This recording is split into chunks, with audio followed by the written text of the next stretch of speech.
இன்னைக்கு பிசாசினுடைய திட்டங்களை நிறைவேற்றுவதற்கு நீ தேவைங்கிற ஒரு காரியத்தை ஆண்டவர் வெளிப்படுத்தினார்.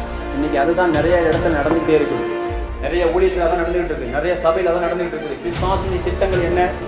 நீ பாவம் செய்யணும், தேவனை விட்டு விலகணும், ஊழியம் செய்யக்கூடாது, ஆராதிக்க கூடாது, ஜெபிக்க கூடாது, கொடுக்க கூடாது, ஆண்டவரை நம்ப கூடாது, ஆண்டவர் விசுவாசிக்க கூடாது, நீ பரலோகம் போக கூடாது, நீ பரலோகம் வரவே கூடாது, பரலோகம் நீ செல்லவே கூடாது, நீ நரகம் போகணும்.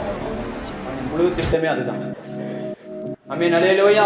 பிசாசுடைய உன்னதமான திட்டம் என்ன தெரியுமா? பிசாசுடைய வைராக்கியமான திட்டம் என்ன தெரியுமா? நீ பின்வாங்கணும், நீ விசுவாசிக்க கூடாது. நீங்க கொடுக்கிற செய்தியை கூட நீ விசுவாசிக்க கூடாது. அப்படி மனசை மாத்துவான், உன் உள்ளத்தை மாத்துவான், உன் சிந்தையை மாத்துவான். இங்க கொடுக்கிற வார்த்தை கூட உன் மனசுக்குள்ள போவாது, உன் உள்ளத்துக்குள்ள போவாது. ஏன்?